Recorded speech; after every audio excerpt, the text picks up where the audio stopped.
մտավոր ունակություններով կիրթ երեխեք կան, որոնք ծարավեն գիտելիքի, որոնք ոգևորվում են ազգային ամեն ինչից։ Այս երեխեքին է պետք ճիշտ գիտելիք տալ, Այո, որ իրանք ֆանատիկ չդառնան, որ իրանք հիմար ֆանատիկի չվերածվեն, որ իրանք ճիշտ գիտելիքը ունենան, որ կարողանան ճիշտ կողմնորոշվել ժամանակի եւ տարածության մեջ։ Ամենակարևորն է դա։ Մարդու ձեռքը զենք տաս, ու ասես դե գնա, բայց պիտի ինքը ուղղություն իմանա, ուր գնա, ոնց գնա եւ ինչու գնա, ում հետ գնա, մինչեւ ուր գնա, ինչքան գնա։ պետքա սովորացնես ուղղություն տաս։ Այդ ամեն ինչի մեջ էլ կարևոր է մշակույթը, որ սահմանից այս կողմ ու այն կողմ տարբեր երաժշտություն գոնե լինի, որ այնտեղ սահմանին գնացողը հասկանա թե ինքը որ կողմից է, առնվազն։ Դա իմ համար ամենակարևոր բաններից է։ Ես միշտ շատ բան եմ խոսում, այդ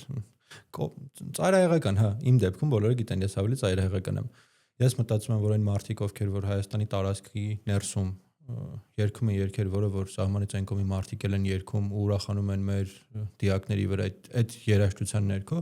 այդ մարդիկ նույնաչափ մեղավոր են ամեն ինչի մեջ, ինչքան որ արել են ադրբեջանցիները կամ թուրքերը։ Ու այն զոհերը, որ ունենք, վատ բանով եմ ասում, արդեն վատ բանով եմ ասում, որ իրանք էլ հավասարաչափ մեղավոր են դրանում, որովհետև դու մարդուն երբ որ ուղարկում ես սահման կամ 18 տարեկան երեխուն տնից հանում ես ուղարկում ես սահման, այն դեպքում երբ որ իր կյանքը արժևում է, հələ չգիտեմ, լիքը բաներ պետք է անի, ինքը հայտնվում է սահմանից այն կողմ նույն բաներն է լսում։ Բանակ ուղարկելուց երեխուն ուղարկում են այն երգերի տակ, որ ինքը լսելու է սահմանից այն կողմ էլ։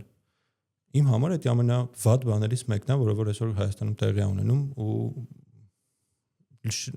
ինքը կարող է փոքր մասը այդ ամեն ինչի։ Կարող է եթե դու հակաօթային չունես, մեկը չես կանելու ոչ մի բան անես, բայց այն երեխան էլ չի կանելու ոչ մի բան անի, հա, գաղափարական մասով, որովհետև ինքը տենում է նույն մարդուն իր դիմացը կանգնած, ինչ որ իր հետևում է։ Միանշանակ։ Այստեղ հարցը արդեն թե դու այդ ժամանակ որ կողմից կուզես ընտրես լինես։